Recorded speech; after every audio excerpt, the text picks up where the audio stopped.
The room fell dead silent as the stopwatch hit 8 seconds. Staff Sergeant Blake Garrison's face went white as he stared at the perfectly disassembled M4 carbine spread across the table, then at the petite woman who'd just shattered every assumption he'd ever made. Riley Santos stood there calmly, her small hands steady, while 24 soldiers tried to process what they'd just witnessed. 8 seconds. The military record was 12. Before we jump back in, tell us where you're tuning in from, and if this story touches you, make sure you're subscribed, because tomorrow I've saved something extra special for you. The Arizona sun was already blazing at 0545 hours when Corporal Riley Santos arrived at Fort Meridian for her first day with the 3rd Combat Engineering Battalion's Armament Division. At 5 feet 2 inches and barely 115 pounds, she looked more like she belonged in a college classroom than a military weapons facility. Her uniform was crisp, her posture perfect, but there was something almost fragile about her appearance that made seasoned soldiers do double takes. Fort Meridian sat in the heart of the Sonoran Desert, a sprawling complex of concrete buildings and steel hangars that housed some of the military's most sophisticated weapons systems. The 3rd Combat Engineering Battalion was responsible for maintaining, repairing, and testing everything from standard-issue rifles to advanced artillery systems. It was demanding work that required both technical expertise and physical strength, or so everyone assumed. Riley's assigned workspace was in Building C7, a massive warehouse-style facility filled with workbenches, tool racks, and enough weapons to outfit a small army. The air smelled of gun oil, metal polish, and the faint ozone scent of electrical testing equipment. Fluorescent lights buzzed overhead, casting harsh shadows across rows of disassembled weapons in various stages of maintenance. "You lost, sweetheart." The voice belonged to Private First Class Divin Cross, a stocky man from Oklahoma who'd been working armament for 3 years. He looked Riley up and down with barely concealed amusement. "Clerical office is in Building A. This is where we do the heavy lifting." Riley pulled out her assignment paperwork, her voice steady and professional. "Corporal Riley Santos, reporting for duty with Armament Division, Weapons Systems Maintenance." Cross laughed, a sound that carried across the workspace and drew attention from other soldiers. "No way. There's got to be some mistake. They don't put people your size on weapons detail. You'd get crushed trying to move a 50 cal." Within minutes, word had spread through the facility.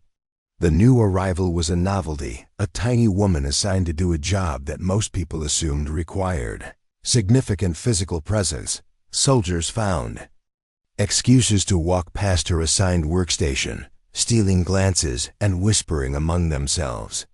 "She's gonna last maybe a week," muttered Specialist Amber Reed, a weapons technician from Michigan who'd earned respect through 3 years of solid performance. "First time she has to lift a mortar tube, should be requesting transfer to supply." The comments weren't necessarily malicious, but they were constant.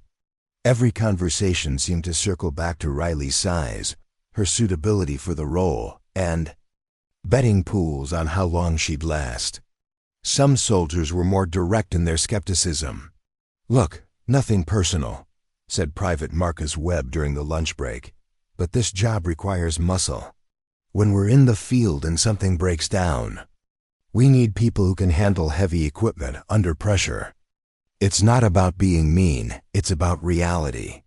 Riley listened to these conversations with practiced patience.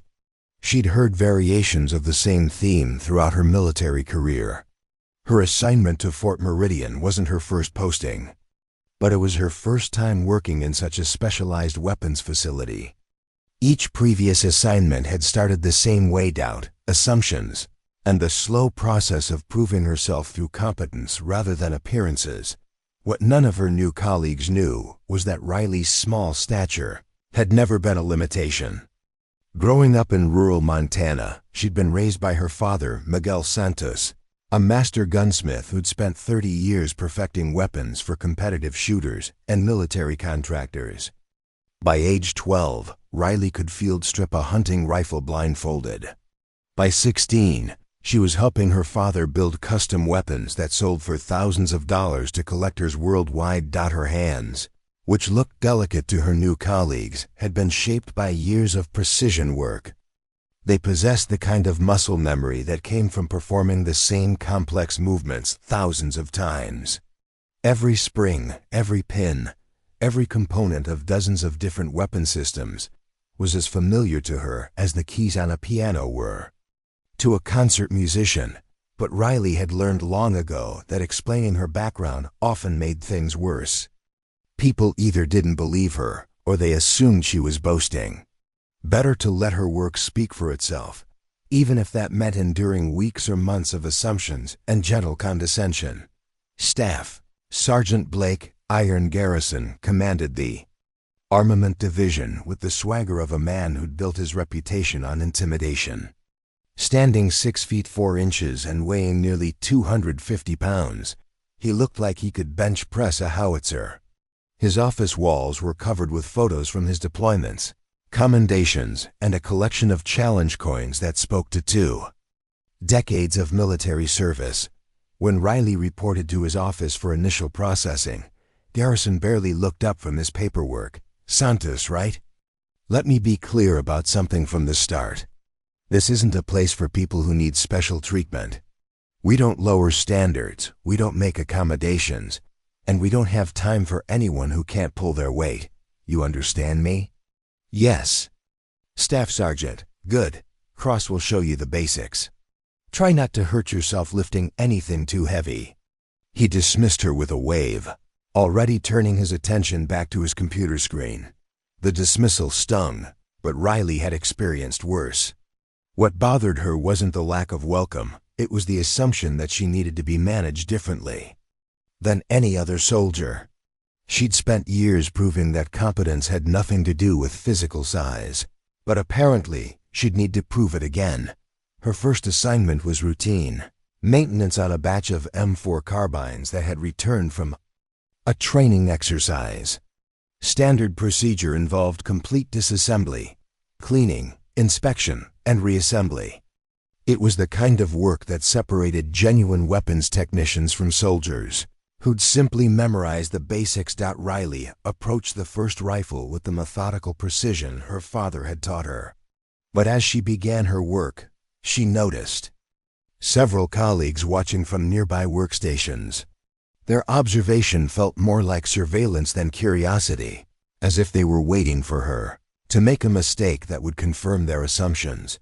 What they saw was a petite woman, carefully following standard procedures, working at a steady but unremarkable pace. What they didn't see was Riley's mind cataloging every detail. The slight wear pattern on the bolt carrier that indicated improper maintenance, the microscopic metal shavings that suggested the rifle had been fired with dirty ammunition, the subtle misalignment in the rear sight that would throw off accuracy by inches at distance. She completed the first rifle within the standard time frame, then moved to the second. By the end of her first day, she'd processed 6 weapons, exactly average for a new technician.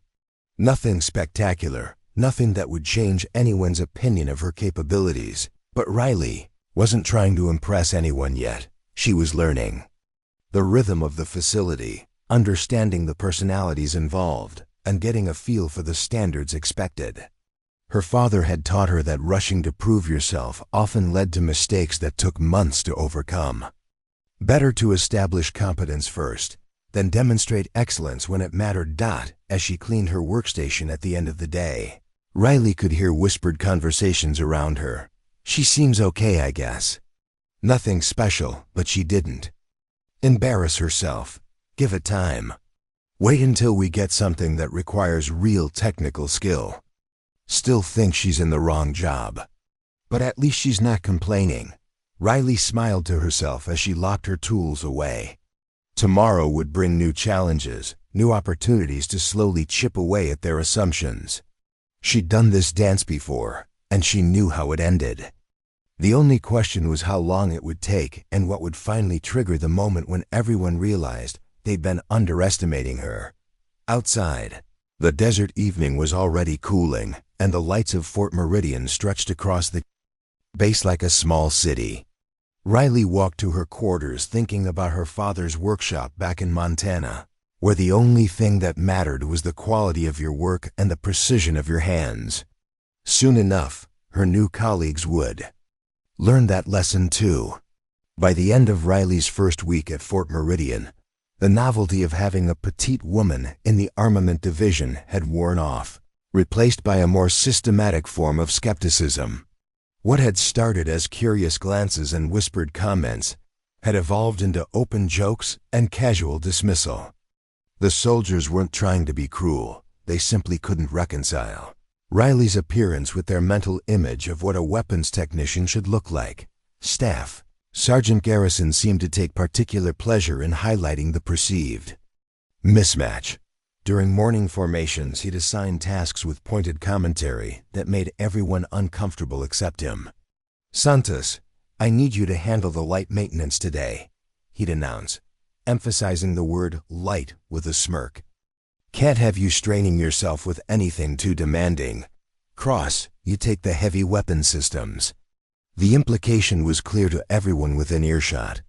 Riley was being given easier assignments not because she was new, but because Garrison assumed she couldn't handle the physically demanding work. What made it worse was that these assumptions were being made without anyone actually testing her capabilities. Devon Cross had appointed himself as Riley's unofficial supervisor. Despite being the same rank, he meant well, but his constant attempts to help were more patronizing than supportive. "Here, let me get that for you," he'd say, reaching for tool cases that Riley was perfectly capable of carrying herself. "Those cases are pretty heavy. Why don't you focus on the detail work while I handle the setup?" When Riley tried to politely decline his assistance, Cross would wave off her protests with good-natured condescension. "Come on, no need to be stubborn. We're all on the same team here. Let the bigger guys handle the muscle work." The dynamic was frustrating because Riley couldn't object without seeming defensive or ungrateful. Cross genuinely believed he was being helpful, which made it impossible to address the underlying assumptions driving his behavior. So Riley accepted his assistance with grace while mentally cataloging each instance of unnecessary intervention. Specialist Amber Reed represented a different form of skepticism. As one of the few women in the division, she'd fought hard to earn respect and didn't appreciate what she saw as someone who might undermine that progress. "Look, I'm not trying to be harsh," Reed said during a break, speaking quietly so others wouldn't overhear. "But when women get assigned to positions they can't handle, it makes things harder for all of us. People start thinking we only got here because of quotas or special treatment." Reed's concern was understandable, even if her assumptions were wrong. She'd seen women struggle in physically demanding roles and had watched male colleagues use those struggles to justify broader generalizations about female capabilities. From her perspective, Riley represented a potential setback for women's progress in the field. "I appreciate your concern," Riley replied carefully, "but I think you might be surprised by what I can handle." "I hope so," Reed said, but her tone suggested she wasn't optimistic. The casual mockery reached its peak during the second week when Private Marcus Webb decided to turn Riley's presence into entertainment. Webb was a natural comedian who kept morale high with his constant jokes and impressions. Unfortunately, his humor increasingly focused on the absurdity of having someone Riley's size working with military weapons. "Hey Santos," Webb called out during lunch, loud enough for half the dining facility to hear. "I've got a technical question for you. If I need to mount a .50 caliber machine gun on a vehicle, should I use a ladder or would a step stool be sufficient?" The comment drew laughs from nearby tables. Webb grinned and continued his routine. "Seriously though, how do you even reach the upper components on some of these systems? Do you have to get someone to lift you up, or do you just jump really high?" More laughter. Riley continued eating her meal without responding, which only encouraged Webb to push further. "I'm thinking we should requisition some phone books for your workstation. You know, for those hard-to-reach places. Or maybe we could get you one of those rolling stools they use in libraries." The jokes weren't vicious, but they were public and persistent. Each comment reinforced the narrative that Riley was physically unsuited for her role. Worse, they created an atmosphere where other soldiers felt comfortable making similar observations. "She's trying hard, I'll give her that," said Private Jennifer Cole during a break. "But there's trying hard, and there's being realistic about your limitations. It's like watching the kid try to do an adult's job," added Sergeant First Class Tom Bradley. "Admirable effort, but ultimately kind of sad." These conversations happened around Riley, not necessarily to her, but loud enough that she couldn't avoid hearing them. The cumulative effect was a constant reminder that her colleagues viewed her as fundamentally misplaced. What bothered Riley most wasn't the jokes themselves. She'd dealt with similar treatment throughout her career. What frustrated her was how the assumptions prevented her from demonstrating her actual capabilities. Garrison continued assigning her routine maintenance tasks, while giving the complex technical work to soldiers with less experience, but more imposing physical presence. When a batch of damaged weapons arrived from a training accident, requiring detailed diagnostic work and precision repairs, Garrison assigned the project to Cross and Webb. Riley watched from her workstation as they struggled with procedures she could have completed in half the time. "You know," she said quietly to Cross, "that firing pin issue you're dealing with, if you check the headspace measurement first, you'll probably find the real problem." Cross looked up from the weapon he'd been working on for 2 hours. "Thanks, but I think I've got it handled. This is pretty advanced stuff." 20 minutes later, Cross discovered that Riley had been right. The firing pin wasn't the issue. It was a headspace problem that required different tools and techniques. But instead of acknowledging her insight, Cross seemed embarrassed that she'd identified the solution before he had. "Lucky guess," he muttered, loud enough for Riley to hear. Pattern repeated itself multiple times. Riley would notice problems that others missed, suggest solutions that proved correct, or quietly fix errors that could have caused equipment failures. But each instance of competence seemed to make her colleagues more uncomfortable rather than more accepting. Staff Sergeant Garrison's attitude grew, increasingly hostile as Riley's quiet competence became harder to ignore. During equipment inspections, he'd scrutinize her work with microscopic attention while giving others' work only cursory reviews.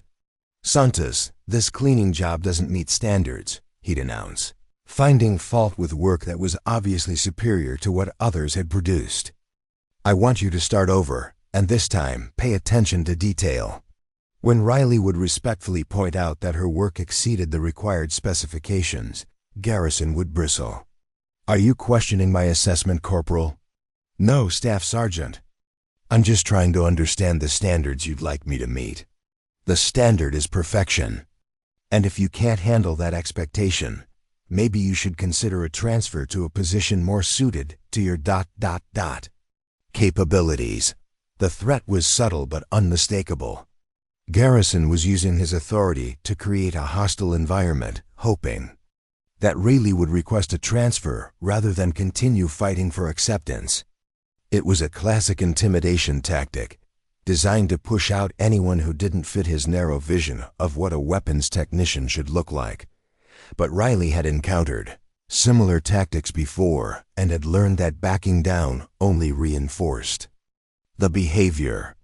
Instead, she responded to each challenge with quiet professionalism, meeting every impossible standard Garrison set while maintaining her composure.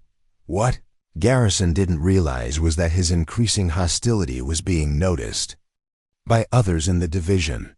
While most soldiers still doubted Riley's capabilities, some were beginning to question whether Garrison's treatment was fair or professional. Specialist Reed, despite her initial skepticism, started paying closer attention to the dynamic between Garrison and Riley.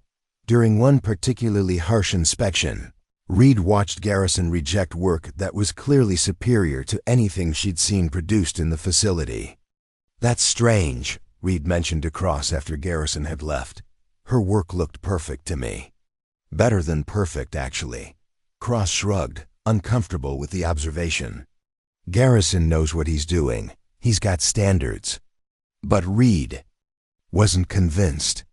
Something was happening that went beyond maintaining standards, and she was beginning to suspect that Riley Santos might be more capable than anyone had given her credit for.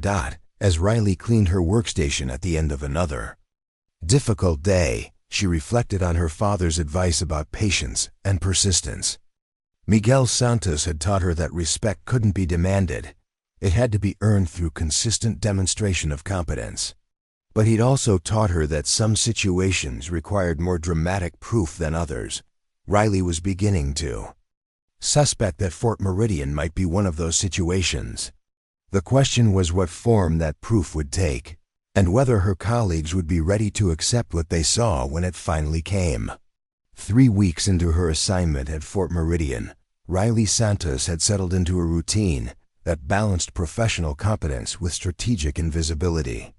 She completed every task assigned to her with meticulous precision, accepted the patronizing assistance offered by well-meaning colleagues, and endured Staff Sergeant Garrison's increasingly pointed criticisms without complaint. To most observers, she appeared to be a dedicated but unremarkable soldier struggling to find her place in a demanding environment. What they didn't see were the moments when Riley's true expertise briefly surfaced, like glimpses of an iceberg's hidden mass. The first hint came during a routine maintenance session on a batch of M249 squad automatic weapons that had been returned from field exercises. Specialist Reed was struggling with a particularly stubborn disassembly, cursing under her breath as she tried to remove a bolt carrier that seemed permanently stuck. "The manual says this should just slide out," Reed muttered, applying increasing force to the component. "But it's not budging." Riley glanced over from her own workstation, immediately recognizing the problem. The weapon had been exposed to fine desert sand that had mixed with gun oil to create a paste-like substance in the receiver. Standard procedures called for using penetrating oil and patience, but Reed was trying to force the issue. "Try backing off the gas regulator first," Riley suggested quietly. "Sometimes sand gets packed behind the bolt carrier.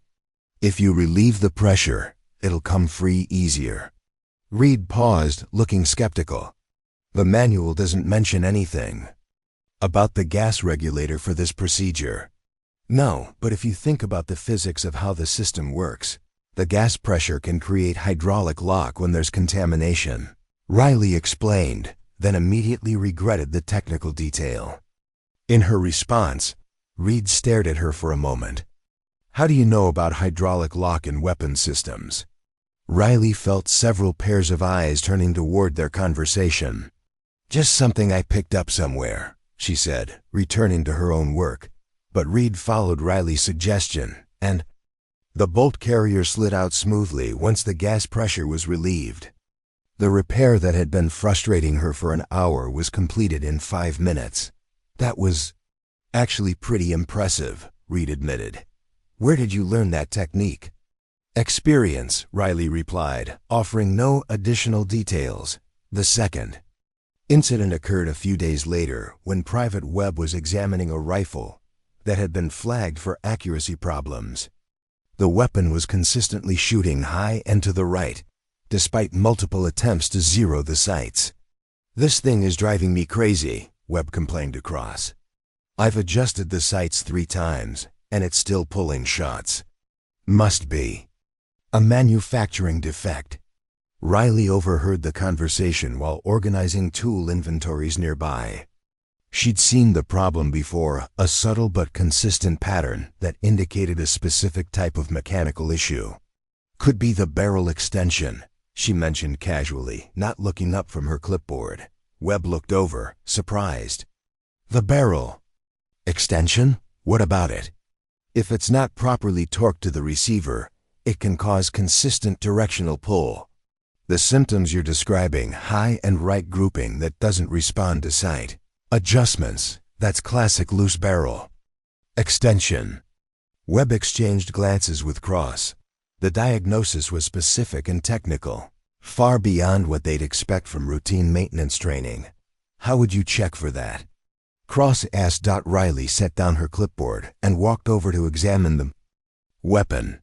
Within seconds, her hands had found the barrel extension and begun testing its tightness with practiced movements that looked more like instinct than learned procedure. "It's loose," she confirmed. "Probably about 15 foot-pounds under spec. Retorque it to proper specification, and your accuracy problem will disappear." Webb followed her instructions, and when the weapon was test-fired the next day, it performed flawlessly. Word of Riley's diagnostic ability spread quietly through the shop, creating the first cracks in the assumption that she was just going through the motions.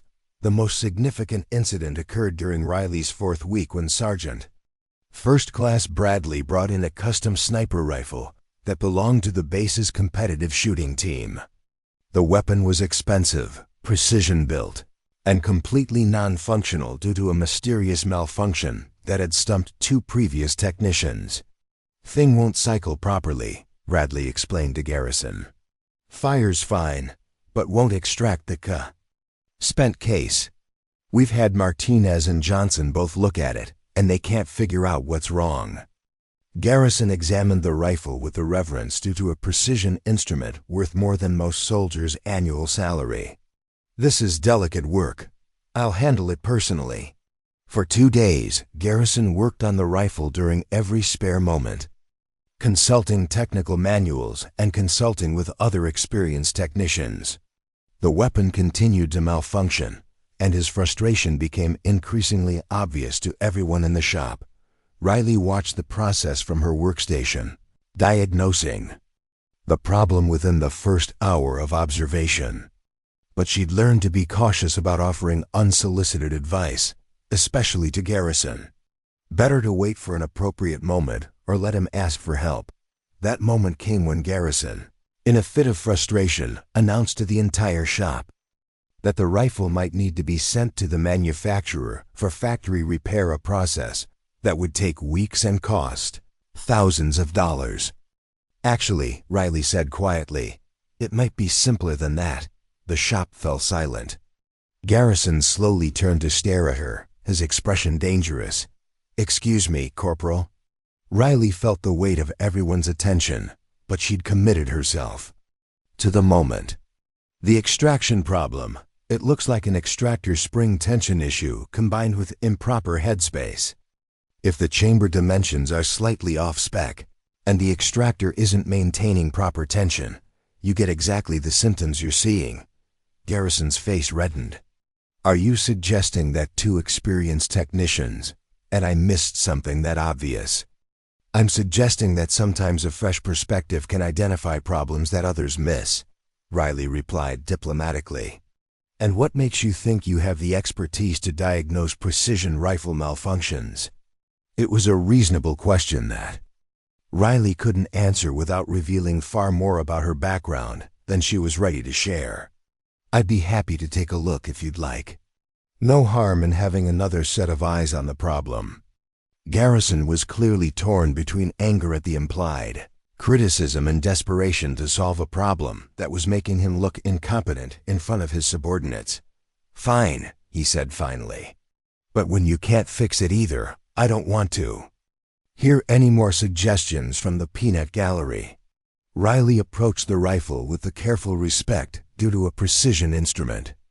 Her hands moved over the weapon with practiced familiarity, checking tolerances and measurements with movements that were too smooth and confident to be anything but deeply ingrained muscle memory. Within minutes, she'd identified not just the primary problem, but 2 secondary issues that would have caused problems even if the first had been fixed. The extractor spring was indeed the main culprit, but the chamber had also been slightly over-reamed during manufacture, and the bolt face had microscopic burrs that were preventing proper cartridge seating. "The extractor spring needs to be replaced," she announced. But you'll also need to polish the bolt face and check the chamber dimensions.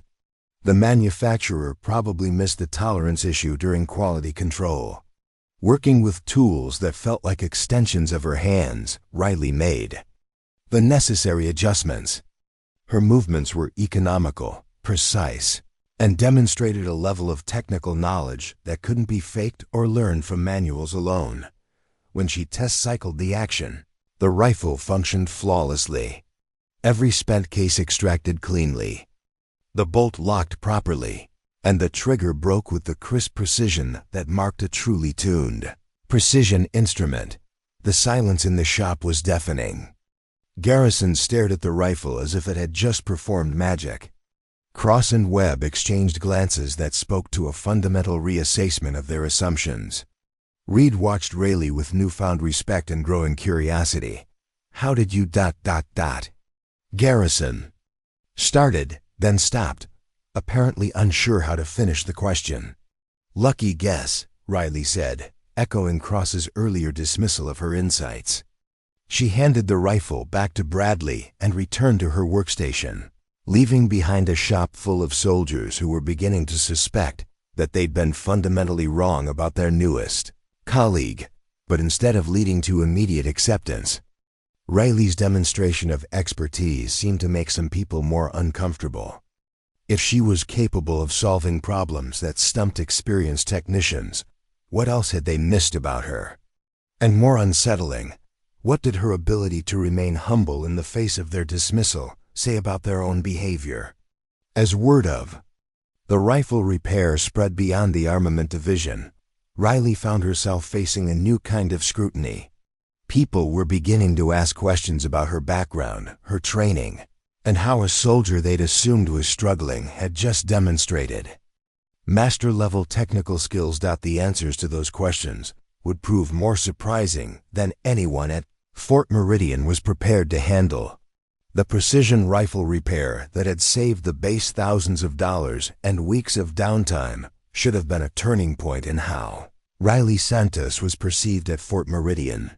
Instead, it marked the beginning of a more complex and troubling dynamic. While some soldiers began to view her with newfound respect, others, particularly Staff Sergeant Garrison, seemed threatened by the implications of her unexpected competence. The morning after the rifle incident, Garrison called Riley into his office. The space felt smaller than usual, cramped with filing cabinets and the accumulated debris of a career built on intimidation and rigid adherence to hierarchy. Garrison sat behind his desk like a judge preparing to deliver a verdict, his expression carefully controlled, but his eyes reflecting barely contained hostility. "Sit down, Santos," he commanded without looking up from a stack of paperwork that Riley suspected was mostly for show. Riley took the offered chair and waited.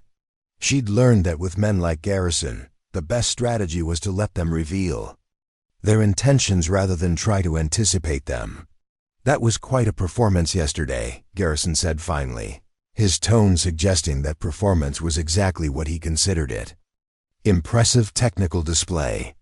Makes a person wonder where you picked up those kinds of skills." "Experience, Staff Sergeant." "Experience."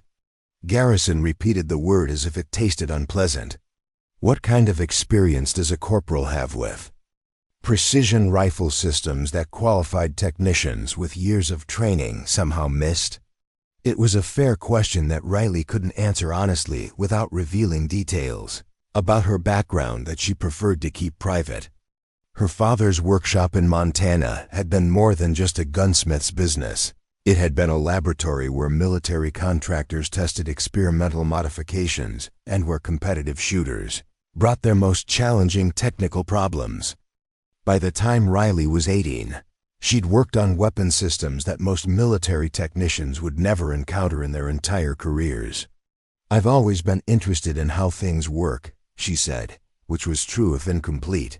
Garrison leaned back in his chair, studying her with the calculating look of someone trying to solve a puzzle he didn't like. "You know what I think, Santos? I think you've been playing games with us. Holding back, pretending to be something you're not. making the rest of us look incompetent while you wait for your moment to shine.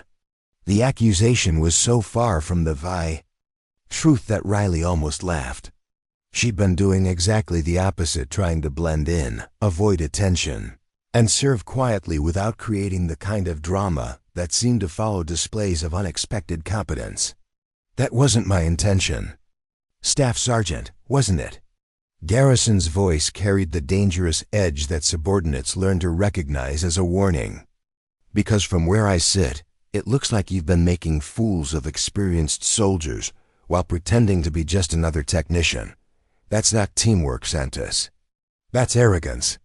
Riley felt the familiar frustration of being criticized for competence while simultaneously being dismissed for perceived incompetence. There was no middle ground that would satisfy people who had already decided what they expected from her. I was just trying to help solve a problem, she said carefully. Help. Garrison stood up, using his considerable size to emphasize the power dynamic in the room. You made me look like an amateur in front of my own troops. You think that's helping? The conversation revealed more about Garrison's insecurities than Riley's behavior, but pointing that out would only make the situation worse. Instead, she remained silent, waiting for him to finish whatever point he was trying to make. Let me be very clear about something, Garrison continued, leaning forward across his desk. This is my shop, and I don't tolerate soldiers who think they're too smart for their own good. You've got skills, fine. But skills without respect for chain of command are worthless. You understand me? Yes, Staff Sergeant. Good, because I'm going to be watching you very carefully from now on. Any more grandstanding, any more showing off, any more making your supervisors look incompetent, and you'll find yourself transferred to a position where your talents won't be so disruptive. The threat was clear and professional enough to avoid any official misconduct charges, but personal enough to make Riley understand that she'd made an enemy. Garrison wasn't angry about the rifle repair, he was angry about being shown up by someone he dismissed as irrelevant. Over the following days, Garrison's promise to watch Riley carefully manifested in increasingly petty harassment, disguised as heightened standards. Every piece of work she completed was subjected to microscopic inspection, with Garrison finding fault in details that would have been overlooked in anyone else's work.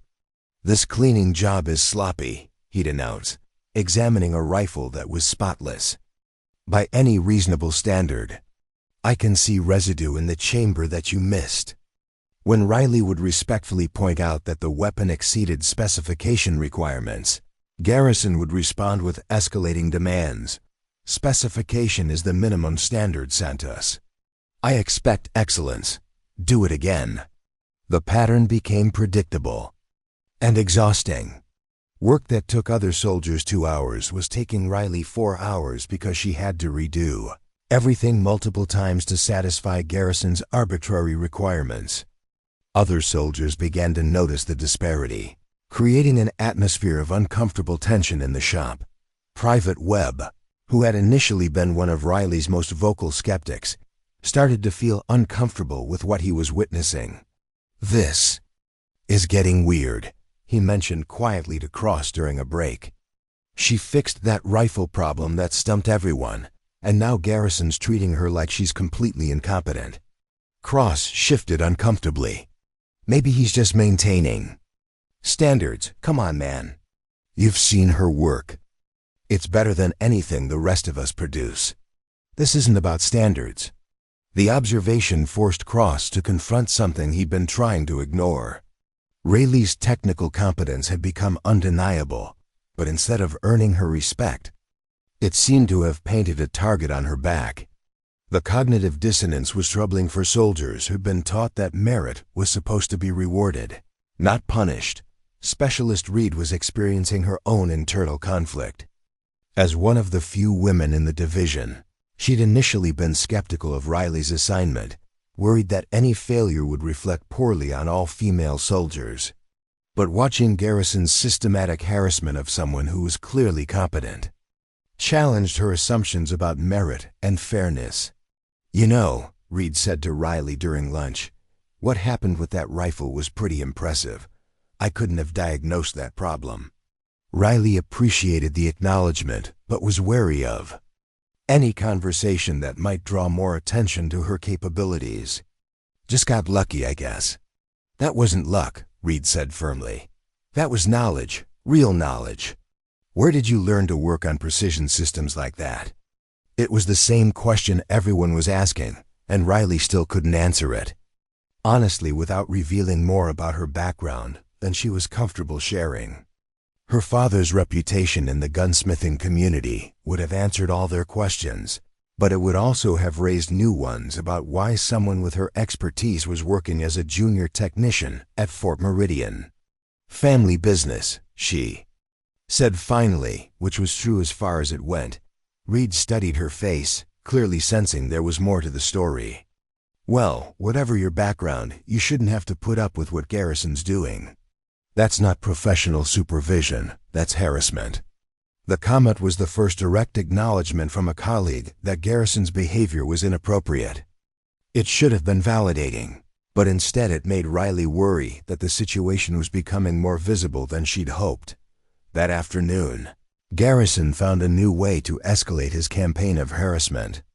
He assigned Riley to inventory duty counting and cataloging equipment in a storage facility that was hot, dusty, and completely isolated from the main workshop. It was make work designed to keep her away from technical tasks where her competence might continue to overshadow his authority.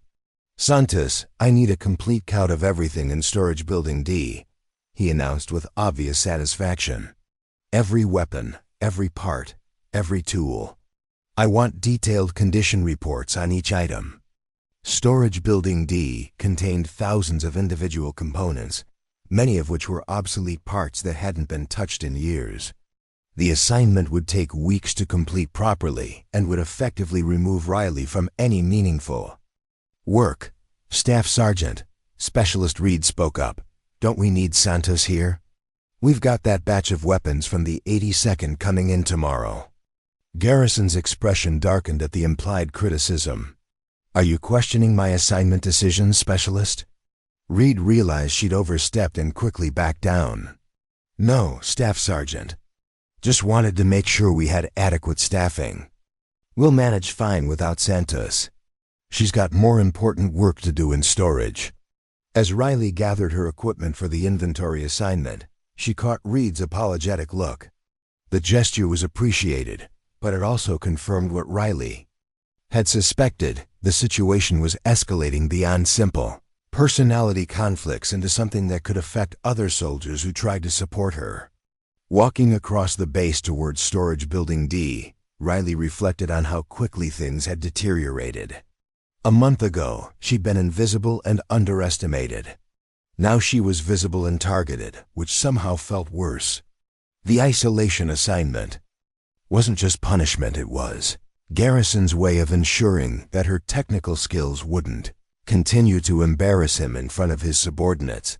But as Riley opened the door to the dusty storage facility and saw the enormous task ahead of her, she smiled slightly.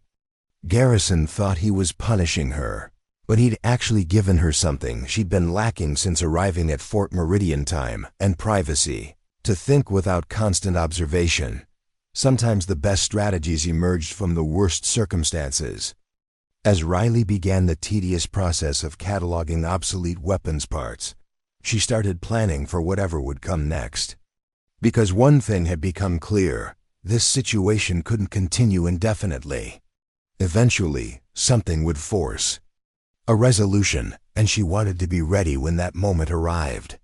Preparing and narrating this story took us a lot of time, so if you are enjoying it, subscribe to our channel. It means a lot to us. Now back to the story.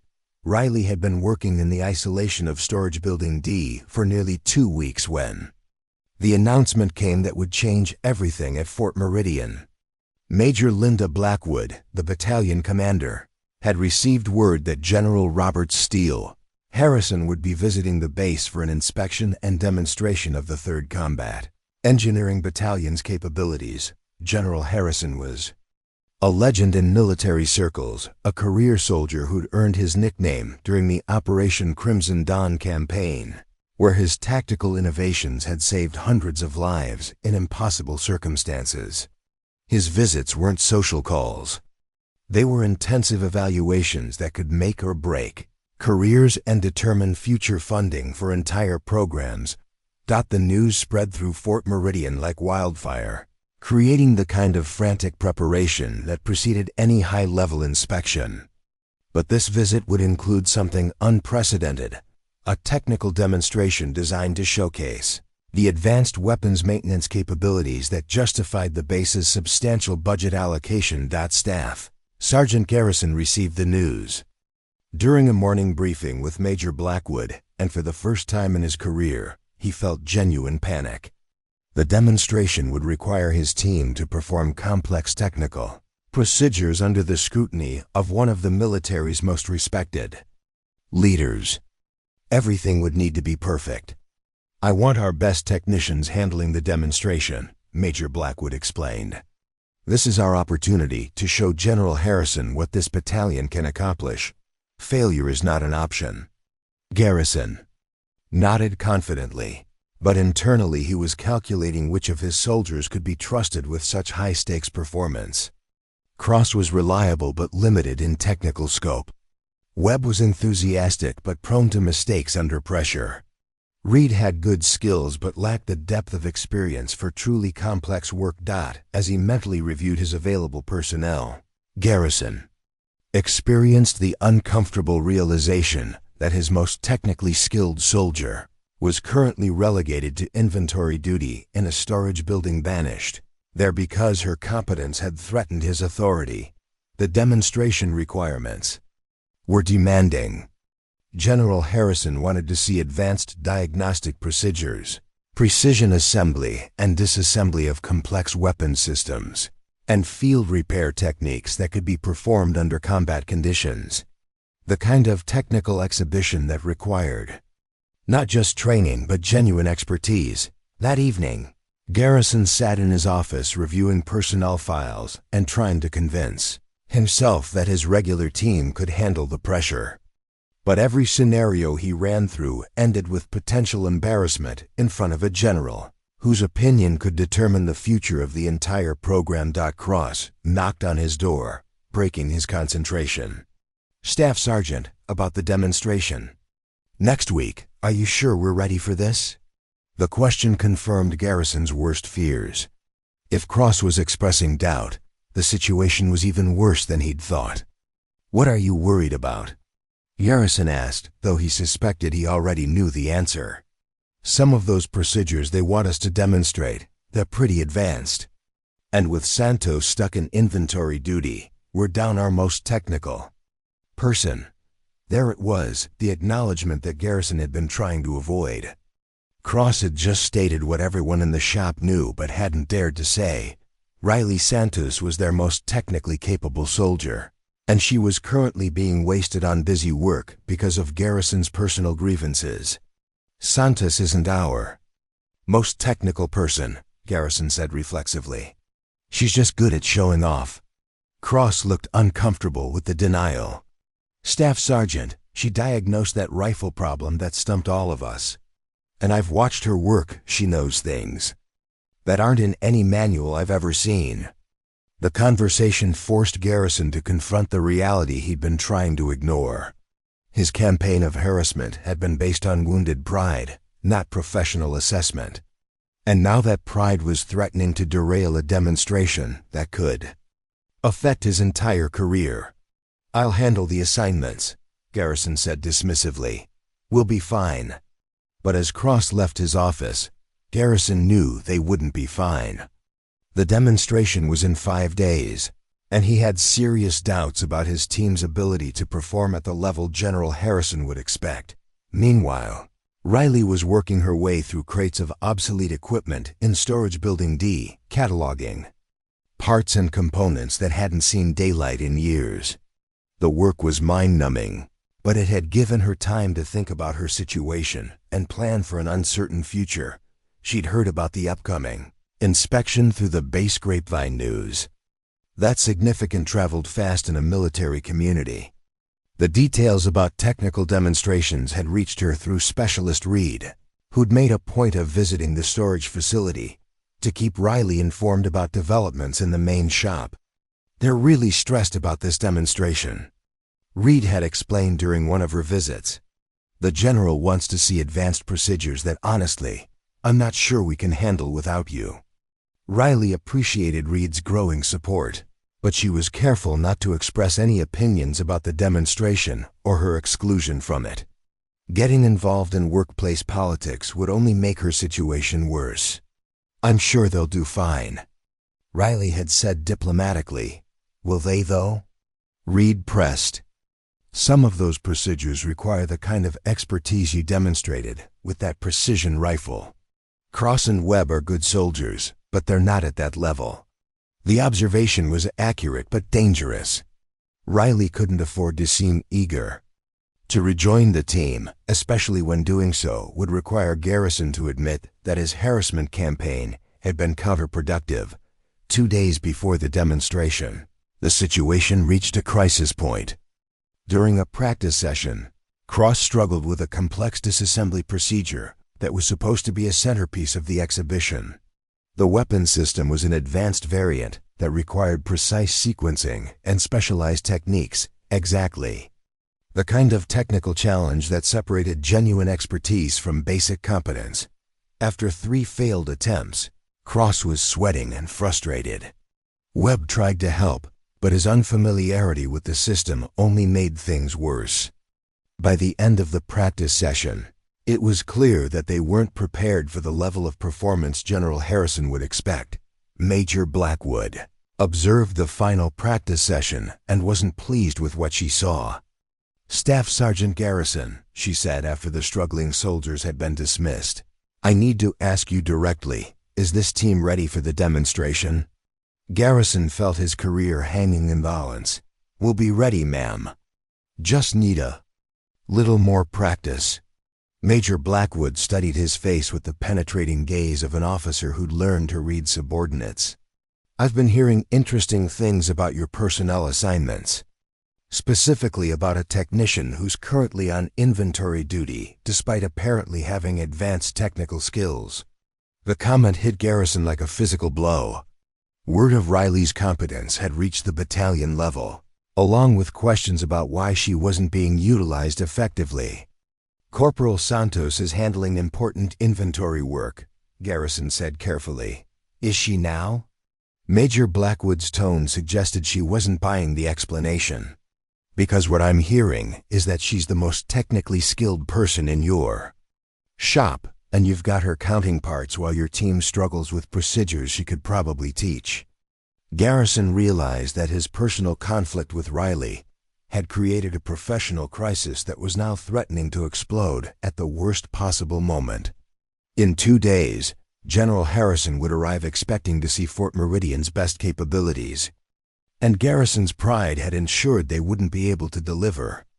Ma'am, I can have Santos rejoin the team if you think it's necessary. I think it's essential, Major Blackwood replied sharply. And Staff Sergeant? Whatever personal issues you have with Corporal Santos, you need to resolve them quickly. This demonstration is too important for personality conflicts. That evening, Garrison sat in his office staring at a phone he didn't want to use. Making the call would require him to admit that he'd been wrong, that his harassment of Riley had been unprofessional, and that he needed her help to avoid a career-ending embarrassment. But the alternative was facing General Harrison with a team that wasn't prepared for the technical challenges they'd be expected to demonstrate. Pride was expensive, but career suicide was permanent. Garrison picked up the phone and dialed the storage facility. Santos? This is Staff Sergeant Garrison. Report to the main shop tomorrow morning at 0700. We're going to need your help with something. The words tasted like ashes, but they were necessary. Riley Santos was about to return to active duty, and everyone at Fort Meridian was about to discover exactly what they'd been overlooking for the past month. The stage was set for a demonstration that would reveal far more than anyone expected. about capability, character, and the true meaning of professional competence under pressure. Riley arrived at the main workshop at 0655 hours, 5 minutes early as was her habit, carrying the notebook she'd used to catalog inventory and storage. Building D, the familiar sounds and smells of the Armament Division felt strange after 2 weeks of isolation, gun oil, metal polish, and the constant hum of ventilation systems designed to manage chemical fumes from cleaning solvents.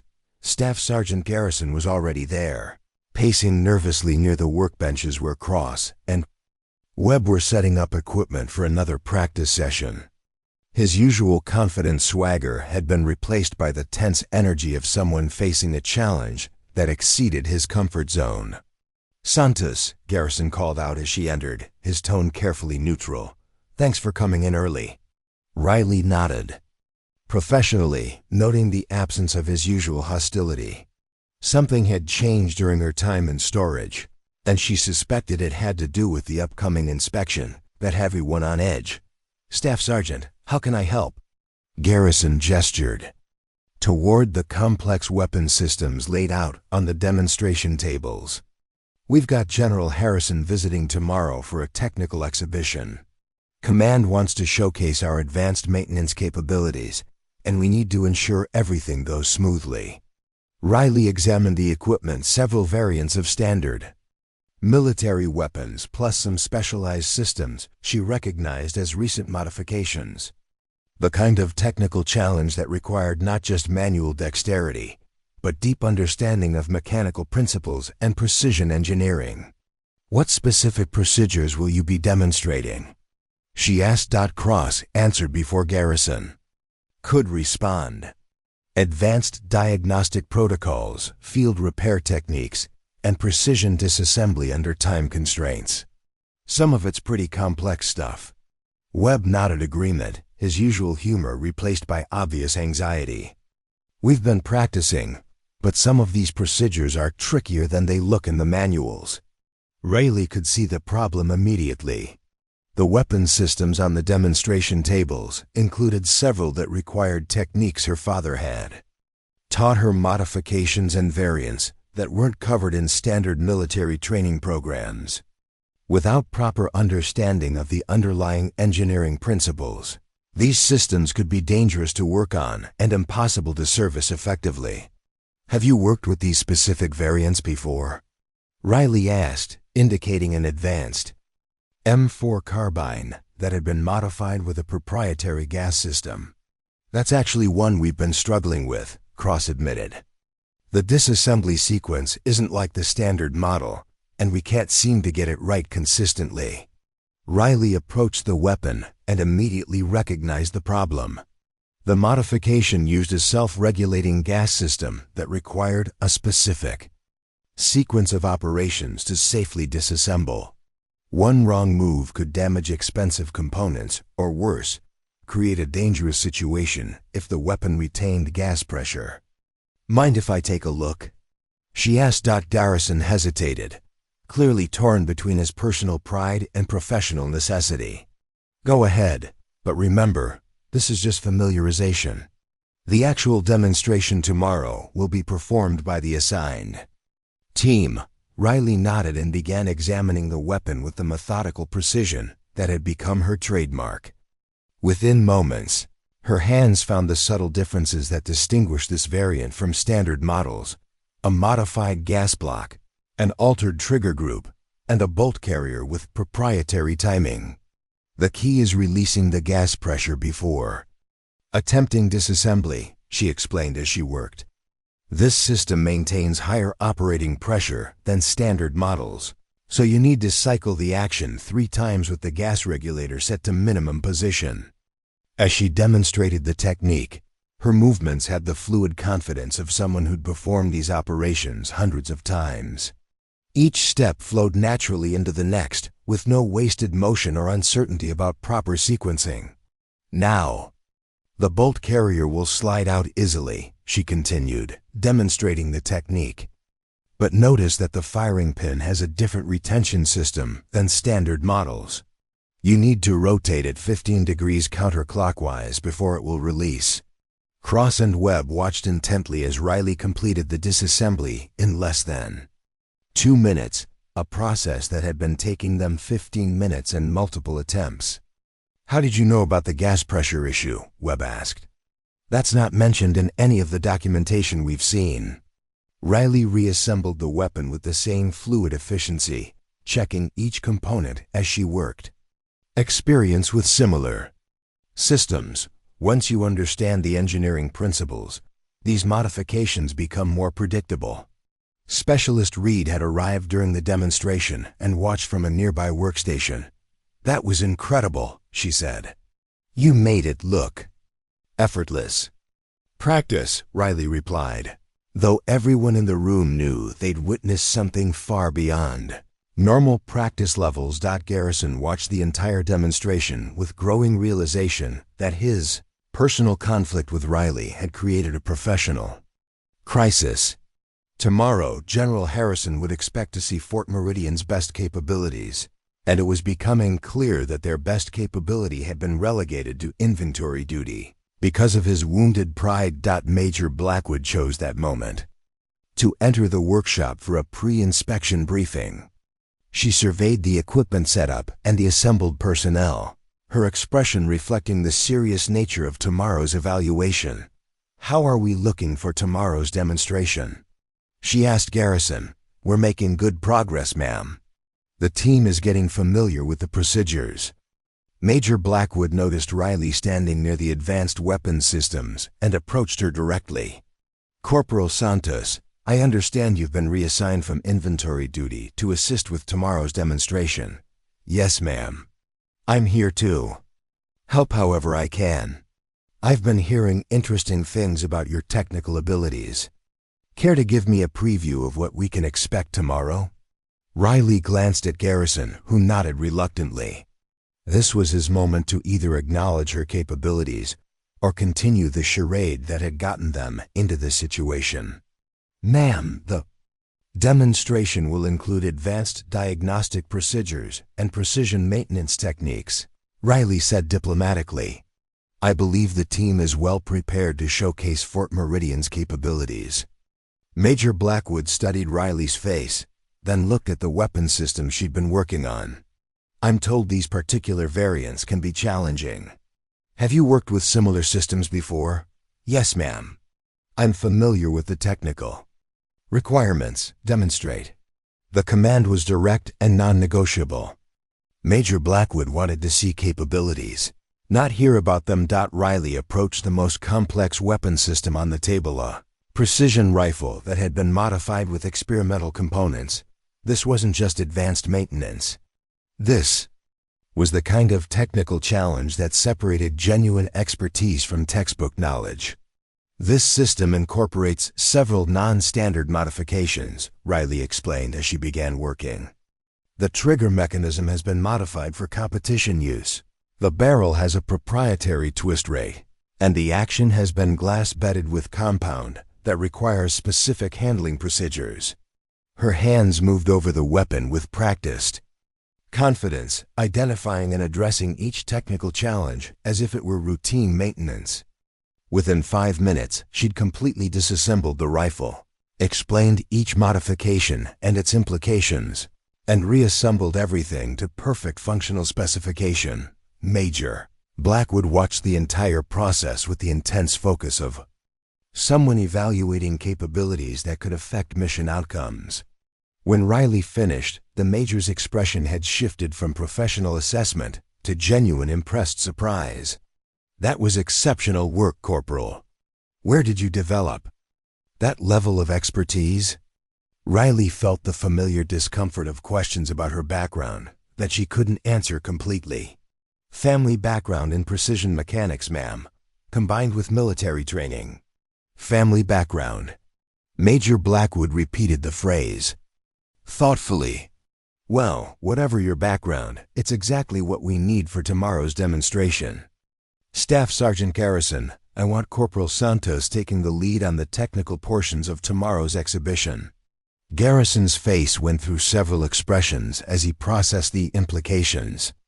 Having Riley lead the demonstration would ensure success, but it would also publicly acknowledge that she was more technically capable than anyone else in his shop, including himself. "Ma'am, I'm not sure that's the best approach.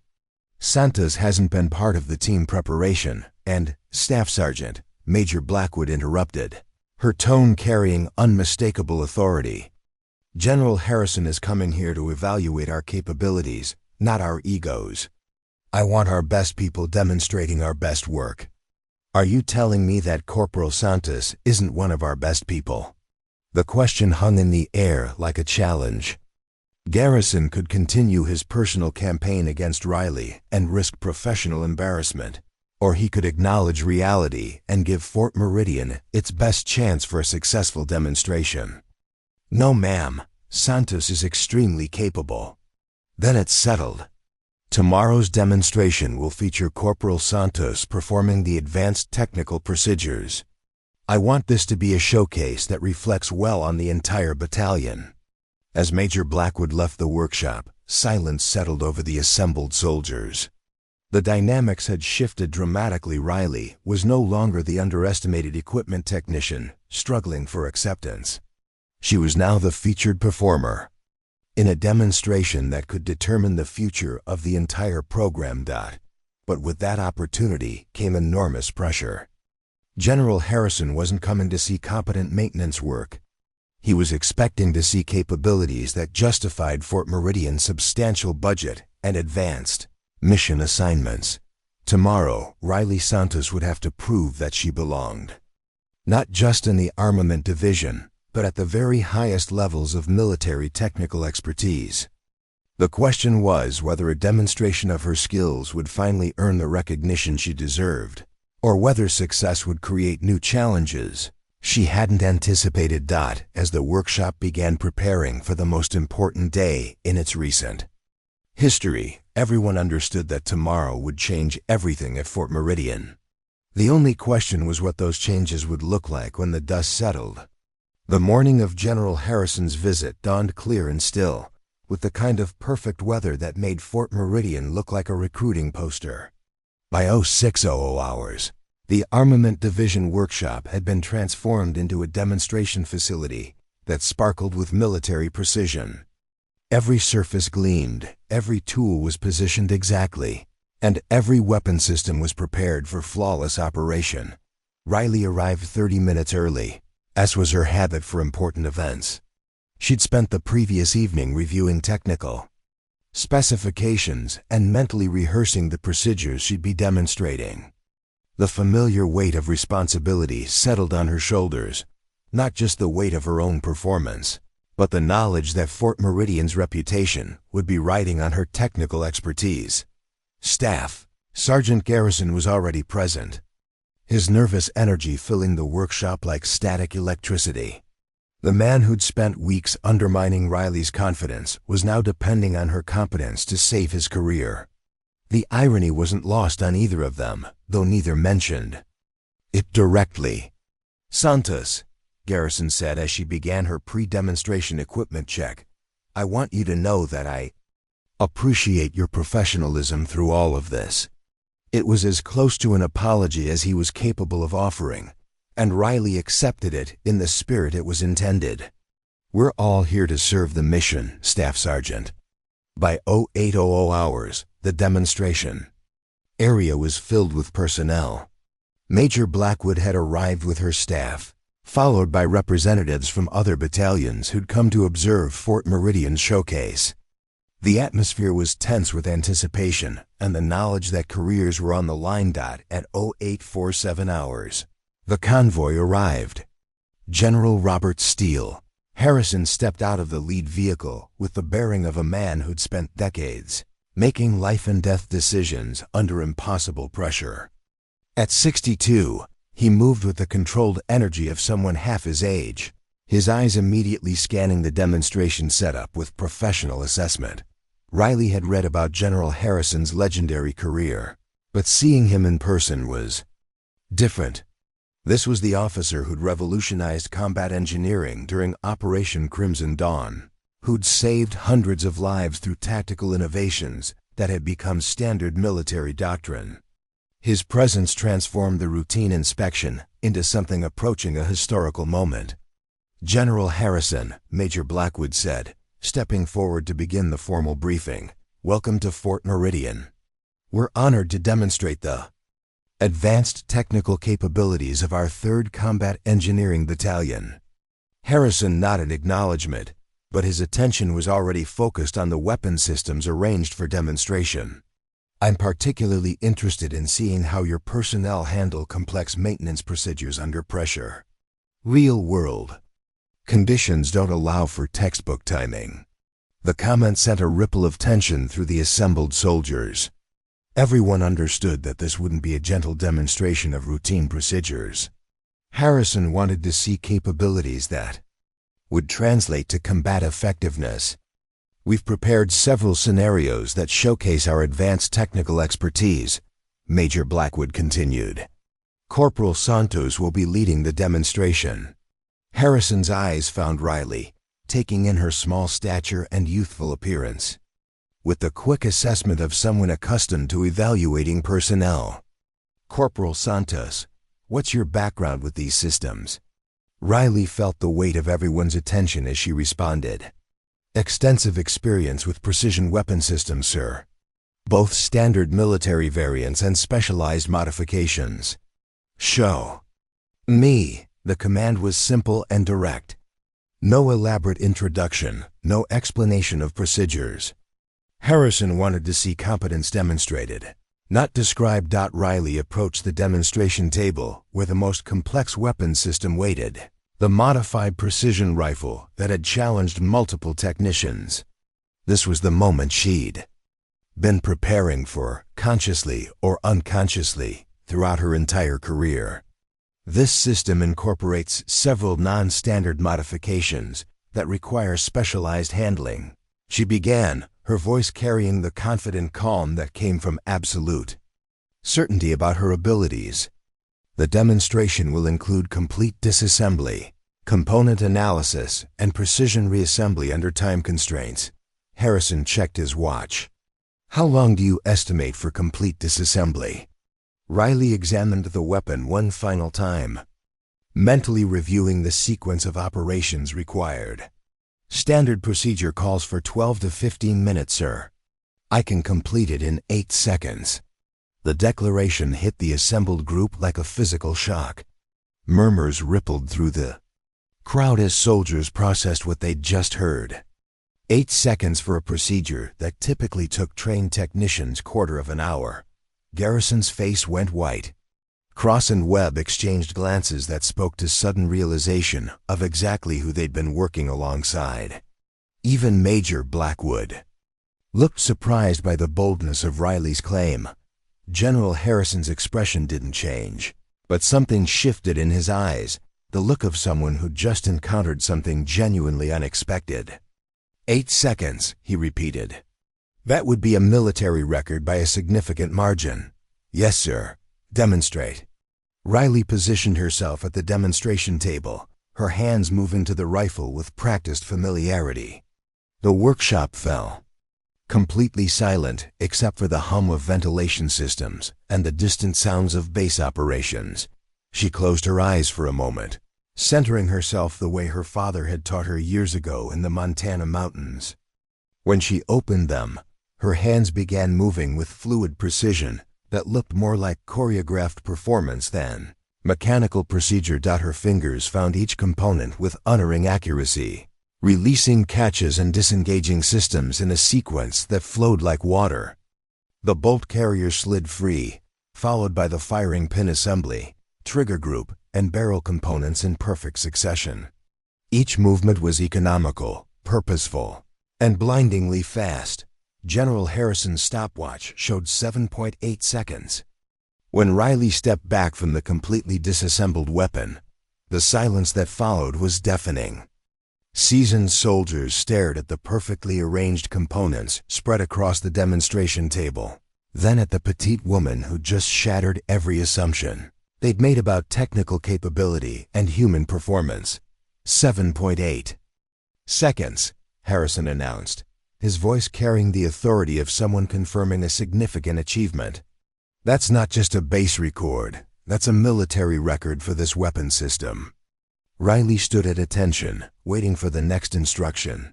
But internally she was watching the faces around her process what they'd witnessed. Months of dismissal and condescension were being replaced by something approaching awe. Cross broke the silence first. "Jesus Christ," he whispered, loud enough for everyone to hear. 7.8 seconds. Webb was shaking his head in disbelief. "I can't even find all the components in 7 seconds, let alone remove them." Specialist Reed was staring at Riley with an expression that mixed admiration with the dawning realization that she'd been working alongside someone extraordinary without recognizing it. But it was Staff Sergeant Garrison's reaction that carried the most weight. The man who'd spent weeks undermining Riley's confidence was now faced with incontrovertible proof that she possessed capabilities that exceeded everyone in his command, including himself. General Harrison approached the disassembled rifle, examining the precision with which each component had been arranged. "Outstanding work, Corporal. But disassembly is only half the challenge. Can you reassemble with the same efficiency?" Riley nodded. "Yes, sir. Demonstrate." Full reassembly, function check, and timing verification. This was even more challenging than disassembly. Putting complex systems back together required not just speed, but absolute precision in timing and component alignment. One small error could result in malfunction or dangerous weapon failure. Riley's hands moved back to the components with the same fluid confidence she'd displayed during disassembly. Watching her work was like observing a master craftsman whose tools were extensions of their hands rather than separate instruments. The trigger group slipped into place with perfect alignment. The bolt carrier assembly seated with precise timing. Each component found its proper position, as if guided by invisible forces rather than mechanical knowledge. 6.9 seconds later, Riley completed the reassembly and performed a function check that confirmed perfect operation. General Harrison's expression had shifted from professional assessment to genuine amazement. 6.9 seconds for reassembly. "Corporal Santos, where did you develop this level of expertise?" It was the question Riley had been avoiding for months, but now there was no escaping it.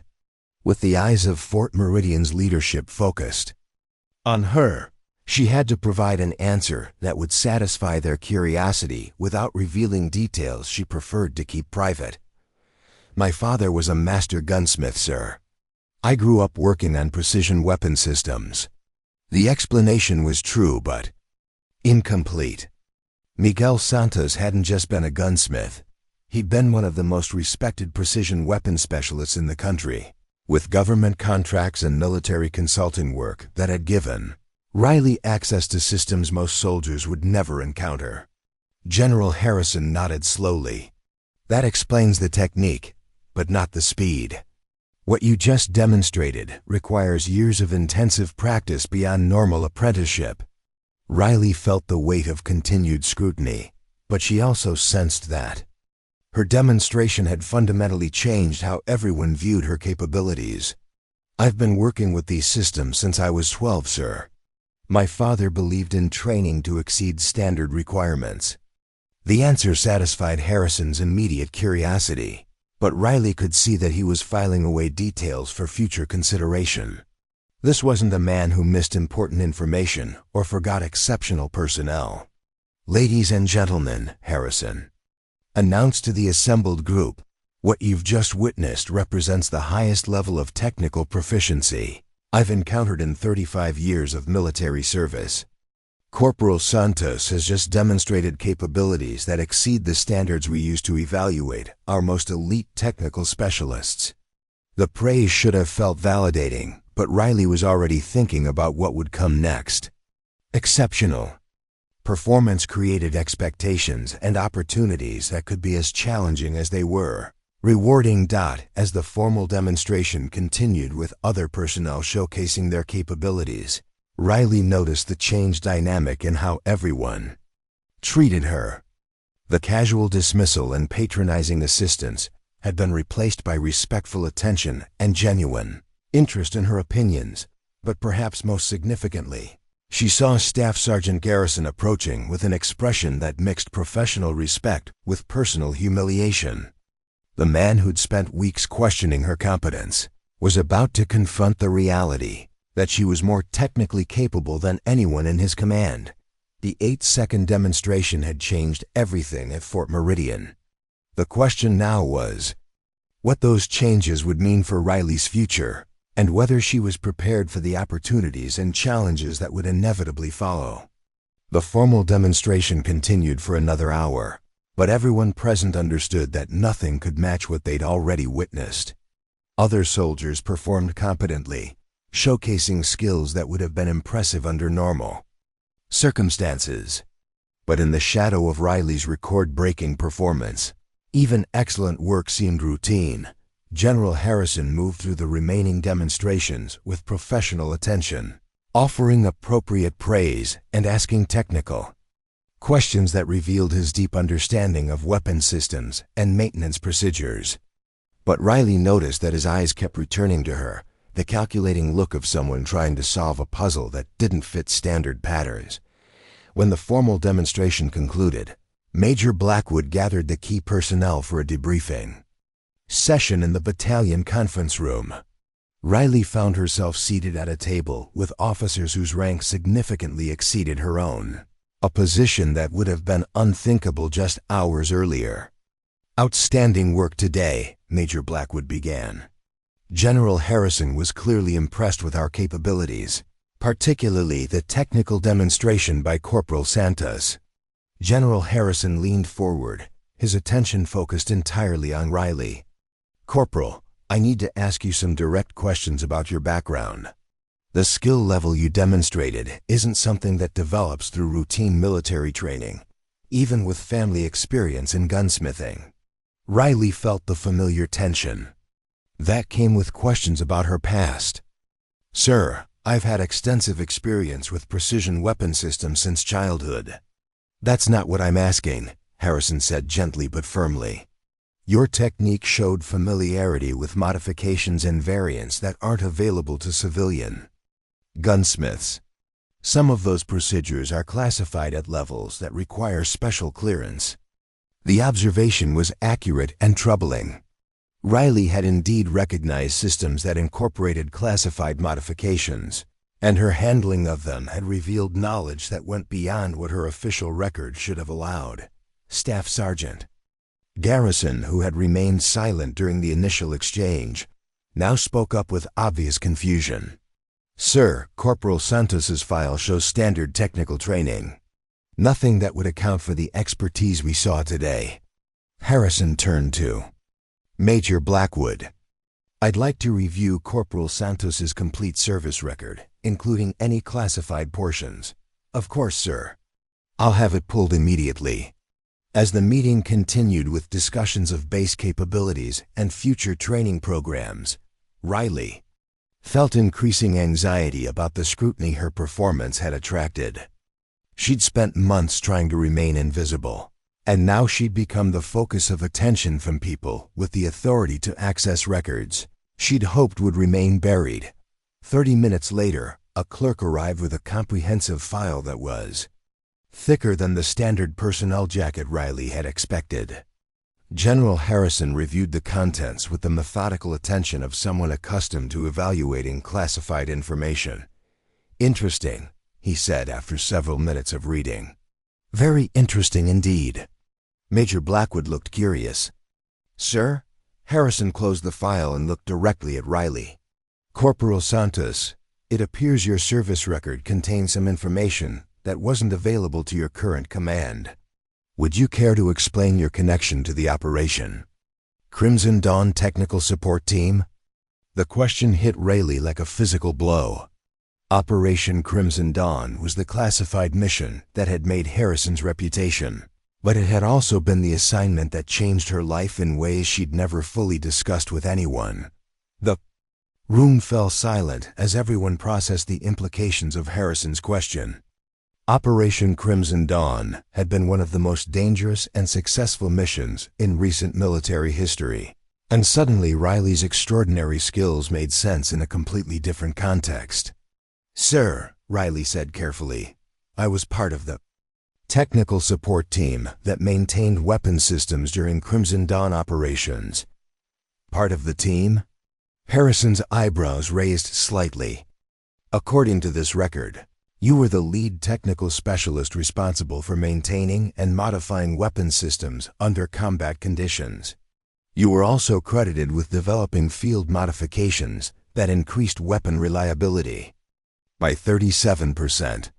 Staff Sergeant Garrison's face had gone completely white. The soldier he'd been harassing and undermining for months had been a key contributor to one of the most successful military operations in recent history. Cross and Webb, who had been present for the debriefing, exchanged glances that spoke to their growing understanding of exactly who they'd been working alongside. The quiet woman they'd dismissed as unsuited for technical work had been performing advanced weapons modifications under enemy fire while they were still learning basic maintenance procedures. "There's more," Harrison continued, reading from the file. "You were awarded the Bronze Star for technical innovation under combat conditions, and a Purple Heart for injuries sustained while maintaining critical weapon systems during enemy contact." Riley's jaw tightened slightly. The Purple Heart represented memories she'd spent 3 years trying to process. The roadside bomb that had killed 2 members of her technical team and left her with injuries that ended her combat assignments. The record also indicates that you requested transfer to non-combat roles following medical evacuation. You specifically asked for routine maintenance positions that would allow you to continue serving without the stress of combat operations. The explanation finally made sense to everyone in the room.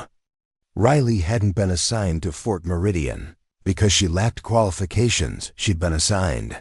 There because she'd requested work that would allow her to serve quietly while dealing with the psychological aftermath of combat trauma. Major Blackwood looked stunned. "Corporal Santos, why didn't you mention your combat experience when you arrived at Fort Meridian?" Riley considered her response carefully. "Ma'am, I was looking for a fresh start. I wanted to be valued for my current contributions, not my past achievements." "But you let people assume you were inexperienced," Garrison said, his voice carrying a mixture of confusion and dawning horror at his own behavior. "I let people draw their own conclusions," Riley replied. "I never claimed to be inexperienced. I just didn't volunteer information about my background." General Harrison closed the file and studied Riley's face with the penetrating gaze of someone who understood the complexities of military service and personal trauma. "Corporal Santos, your approach to dealing with post-combat transition is understandable, but it's also led to a significant under-utilization of your capabilities. The military has invested considerable resources in your training, and your current assignment doesn't reflect your potential contributions." Riley felt the conversation moving in a direction she wasn't sure she wanted to explore. "Sir, I'm content with my current role. Content perhaps, but not optimally utilized. Your demonstration today shows capabilities that could benefit training programs across multiple installations. Have you considered returning to more challenging assignments?" The question touched on issues Riley had been avoiding for 3 years. She'd found peace in routine maintenance work, but she'd also felt the frustration of underutilizing skills that had been developed through years of intensive training and combat experience. "I appreciate the opportunity, sir, but I prefer my current assignment." Harrison nodded understanding. "I respect that preference, Corporal. But I want you to know that if you ever decide you're ready for more challenging work, there are programs that could benefit from your expertise." As the debriefing concluded and personnel began filing out of the conference room, Riley found herself facing a room full of colleagues who now saw her in a completely different light. The quiet equipment technician had been revealed as a decorated combat veteran whose expertise exceeded everyone's expectations. Staff Sergeant Garrison lingered after the others had left, his expression reflecting the weight of realizing how badly he'd misjudged the situation. "Santos," he said quietly, "I owe you an apology. A significant apology." Riley looked at the man who'd spent weeks making her life difficult out of wounded pride and personal insecurity. "We all make assumptions, Staff Sergeant. The important thing is learning from them." "I made more than assumptions," Garrison replied.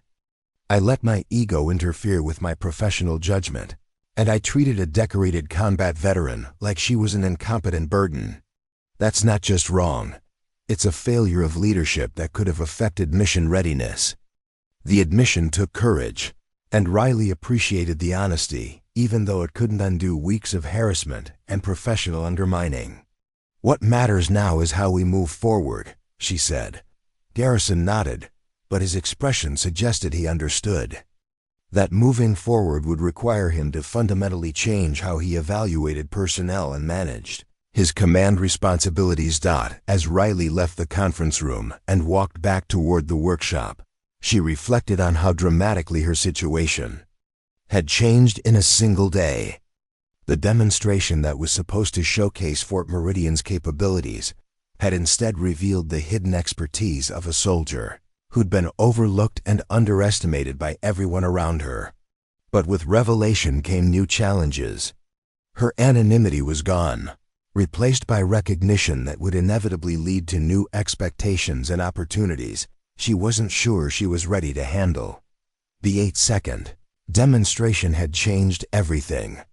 But whether those changes would ultimately be positive or simply different remained to be seen. The transformation in how Riley was treated at Fort Meridian began immediately after General Harrison's visit and continued with gathering momentum over the following days. What had started as revelation during the demonstration evolved into a complete restructuring of workplace dynamics, professional relationships, and individual assumptions about capability and character. The most immediate change was in how her colleagues interacted with her. The casual dismissal and patronizing assistance that had characterized her first months at Fort Meridian disappeared overnight, replaced by genuine respect and something approaching reverence for her technical expertise. Private Cross, who had spent weeks offering unnecessary help with tasks he assumed she couldn't handle, now approached her with requests for guidance on complex procedures. "Santos," he said during the morning after the demonstration, his tone carrying none of its previous condescension, "I've been struggling with this trigger group assembly. The manual says it should be straightforward, but I keep getting inconsistent timing. Could you take a look?" Riley examined the weapon and immediately identified the problem, a spring tension issue that required adjustment techniques not covered in standard manuals. As she explained the solution, Cross listened with the focused attention of someone who understood they were receiving instruction from a genuine expert. "I can't believe we've been working together for months, and I never realized a ... Cross shook his head, his expression reflecting genuine embarrassment.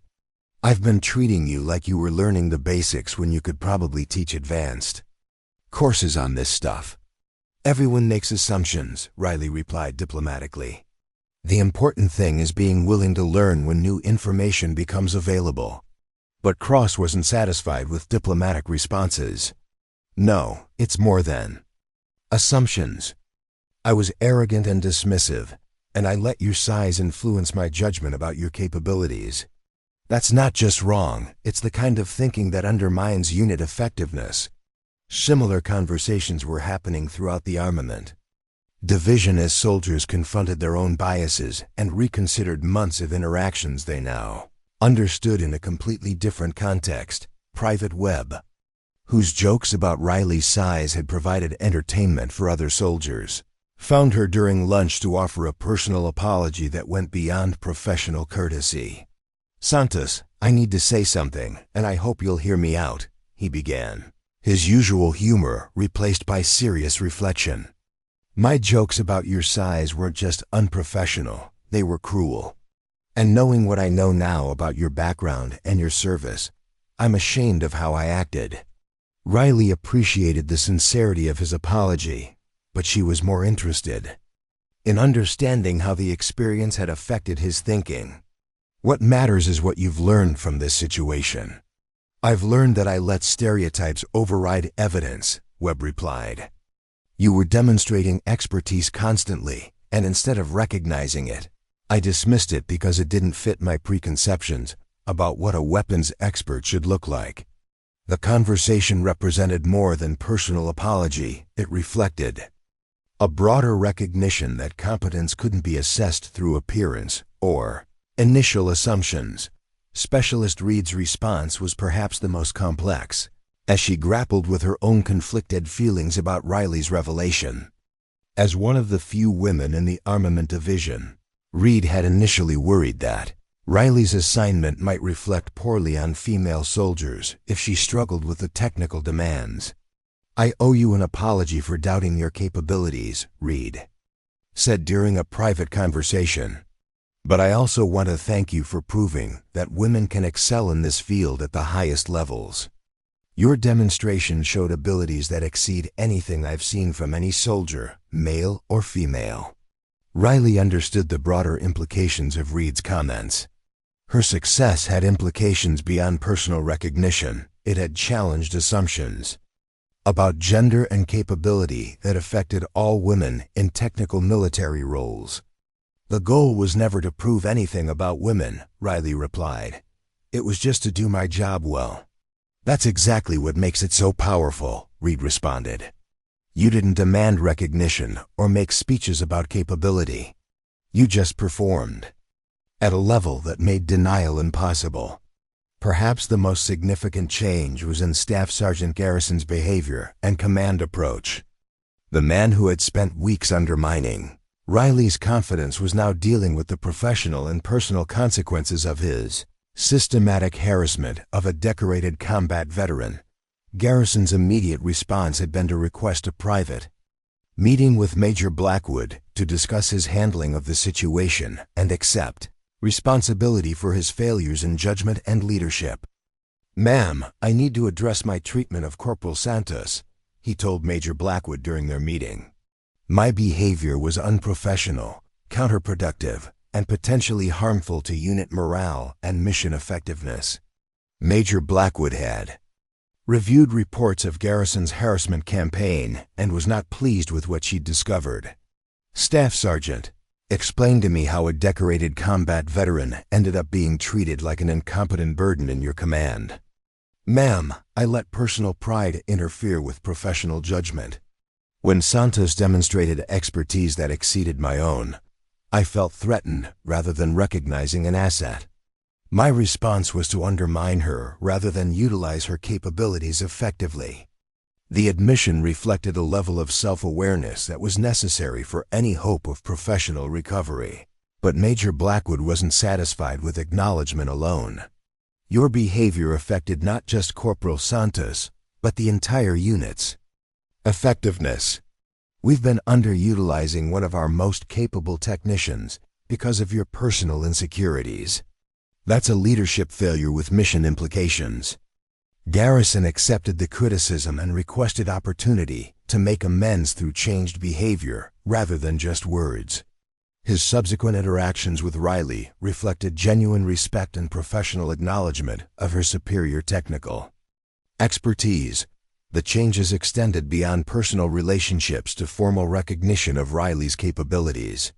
Major Blackwood initiated a review of her current assignment and began exploring opportunities that would better utilize her expertise, while respecting her preference for non-combat roles. "Corporal Santos," Major Blackwood said during a follow-up meeting, "I want to discuss your future assignments. Your demonstration showed capabilities that are being wasted in routine maintenance work." Riley appreciated the recognition but remained cautious about changes that might disrupt the stability she'd found at Fort Meridian. "Ma'am, I'm satisfied with my current role. I understand your preference for routine work, but consider this: your expertise could benefit other soldiers through training and mentorship roles. You could help develop capabilities across the entire battalion without returning to combat. Assignments. The suggestion intrigued Riley because it offered a way to contribute more significantly while maintaining the stability she needed for her continued recovery from combat trauma. Within a week of the demonstration, word of Riley's performance had spread beyond Fort Meridian to other installations and training facilities. Requests began arriving for her to consult on technical problems, develop training materials, and share expertise with other units facing complex maintenance challenges. General Harrison's report on Fort Meridian's capabilities included specific commendation of Riley's technical expertise and recommendations that her skills be utilized more broadly across military training programs. The recognition was gratifying, but it also created pressure for Riley to consider opportunities that would move her away from the quiet service she'd been seeking. Success had a way of generating expectations and responsibilities that could be as challenging as they were rewarding. During quiet moments in the workshop, Riley reflected on how dramatically her situation had changed. 3 months earlier, she'd been an invisible equipment technician struggling for basic acceptance. Now she was being recognized as one of the military's most technically capable specialists, with opportunities for advancement and increased responsibility. But perhaps the most meaningful change was in how she viewed her own service. For 3 years, she'd felt like she was hiding from her capabilities, diminishing herself to avoid the stress and responsibility that came with recognition. The demonstration had forced her to acknowledge that her expertise was a resource that could benefit others, not just a source of personal burden. As she cleaned her workstation at the end of another day, Riley considered the conversation she'd been having with Major Blackwood about training assignments and mentorship opportunities. Maybe it was time to stop hiding from her capabilities and start using them to help other soldiers develop their own expertise. The 8-second demonstration had revealed more than technical capability. It had revealed the possibility of finding purpose and fulfillment through service that honored both her skills and her need for stability. The question now was whether she was ready to embrace those possibilities and what form that embrace would take as she planned her future in military service. 3 months after the demonstration that changed everything at Fort Meridian, Riley Santos found herself standing in front of a classroom at the Army Technical Training Center in Virginia, looking out at 24 soldiers who represented the military's most promising weapons technicians. Her new assignment as Chief Instructor for Advanced Weapon Systems had brought her full circle from hiding her expertise to sharing it with the next generation of military specialists. The transition hadn't been immediate. Riley had spent weeks considering Major Blackwood's offer to develop and lead an advanced training program that would utilize her expertise while maintaining the stability she needed. The opportunity represented everything she'd been avoiding for 3 years: recognition, responsibility, and the pressure that came with being identified as exceptional. But conversations with soldiers like Cross, Webb, and Reed had helped her understand that her expertise was a resource that could benefit others in ways that went beyond personal achievement. Her technical knowledge, combined with her understanding of the challenges faced by underestimated personnel, could help create training programs that developed both competence and confidence. "Good morning," Riley began, addressing her first class of advanced students. "Over the next 6 weeks, we're going to explore weapons systems maintenance at levels that go beyond standard procedures. But before we begin, I want to establish something important. This course isn't about impressive demonstrations or setting records. It's about developing judgment, precision, and the confidence to perform under pressure." The students represented diverse backgrounds and experience levels, but they shared common characteristics, exceptional basic skills, and the potential for advanced development. Riley had insisted on selection criteria that emphasized learning capacity and work ethic rather than previous achievements or personal characteristics. Among the students was Private Jennifer Hayes, A young woman whose small stature and quiet demeanor reminded Riley of herself 3 months earlier. Hayes had been recommended for the course based on outstanding technical performance, but Riley could see the familiar signs of someone struggling for acceptance in a field where she didn't fit traditional expectations. "Private Hayes, really," said after the first day's instruction. "Could you stay after class for a moment?" Hayes approached with the careful respect due to an instructor, but also with the wariness of someone accustomed to being singled out for criticism. "Yes, ma'am. I noticed your work today was excellent, but you seemed hesitant to volunteer answers or demonstrate techniques. Is there something specific you're concerned about?" Hayes hesitated, then decided on honesty. "Ma'am, I've learned that it's sometimes better to stay quiet and avoid drawing attention. People make assumptions about what I can and can't do based on how I look." Riley recognized the strategy immediately, the same approach she'd used for years to avoid confrontation and minimize expectations. "I understand that instinct, but I want you to consider something different while you're in this course, ma'am. Your technical abilities are why you're here. This is a place where competence is the only thing that matters, and where demonstrating that competence will help you develop confidence for future assignments. Don't hide your capabilities, develop them." The conversation represented more than instructor guidance. It reflected Riley's own evolution from hiding her expertise to embracing her role as someone who could help others develop their potential. Over the following weeks, Riley watched Hayes transform from a hesitant student to a confident technician who volunteered answers, demonstrated techniques, and earned the respect of classmates through consistent excellence. It was a transformation that validated Riley's decision to accept the teaching assignment, but Riley's influence extended beyond individual students to broader military training philosophy. Her insistence on comprehensive evaluation criteria that looked beyond surface characteristics had influenced how advanced students were selected for specialized programs. Her emphasis on building confidence alongside technical competence had been adopted by other training facilities. 6 months into her new role, Riley received an unexpected visitor. Staff Sergeant Garrison appeared at the training center, having traveled from Fort Meridian specifically to see her. "Santos," he said, his tone carrying none of the hostility that had characterized their previous relationship. "I hope you don't mind the unannounced visit. I wanted to see how you were settling into your new assignment." Riley welcomed him into her office, curious about what had prompted the visit. Their last conversation at Fort Meridian had been professional but distant, reflecting the awkwardness that followed months of conflict and revelation. "The new assignment is challenging but rewarding," Riley replied. "How are things at Fort Meridian?" Garrison's expression grew serious. "Different. Better, I think. Your demonstration and my failure to recognize your capabilities taught me some hard lessons about leadership and assessment of personnel." "What kind of lessons?" "That competence doesn't always look like what we expect it to look like.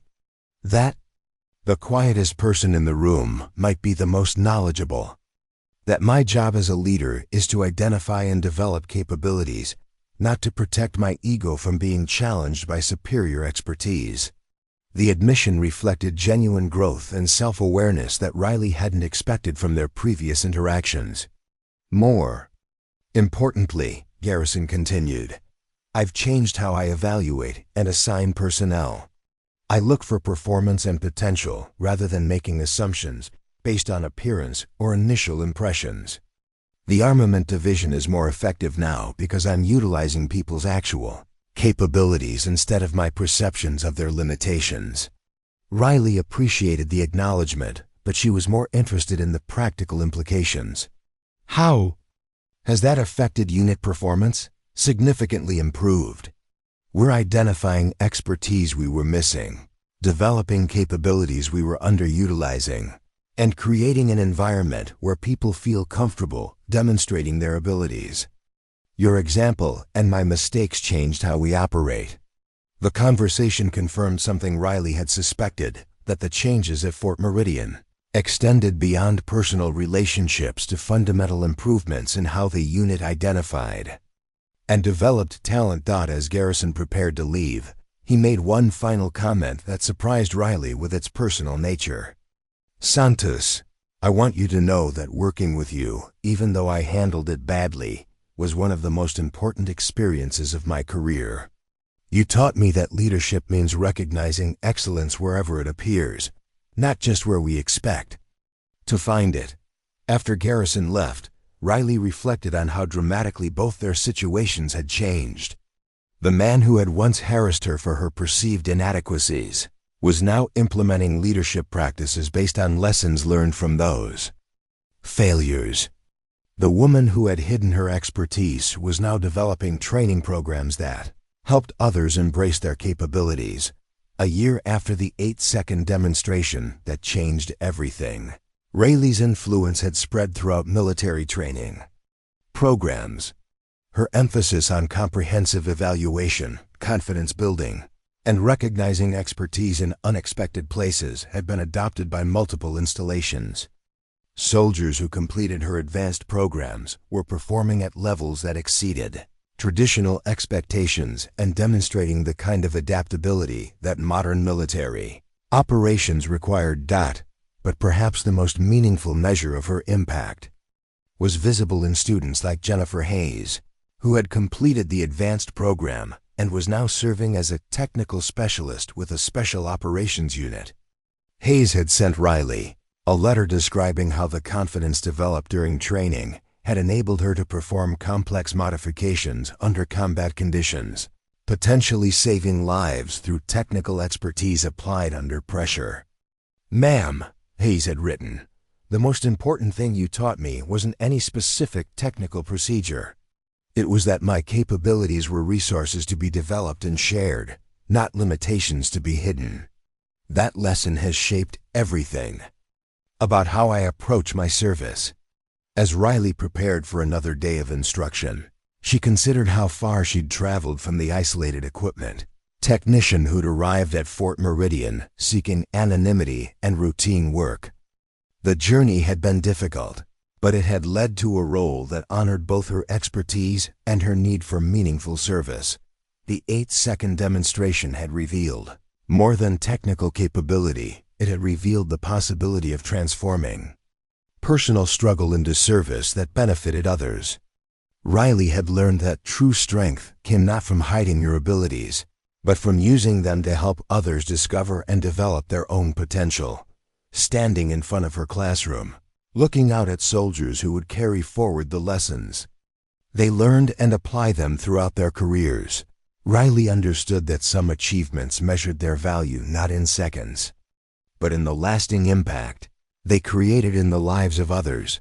The quiet woman who had once been dismissed for her size had become a leader whose influence would extend far beyond anything that could be measured by stopwatch or demonstration.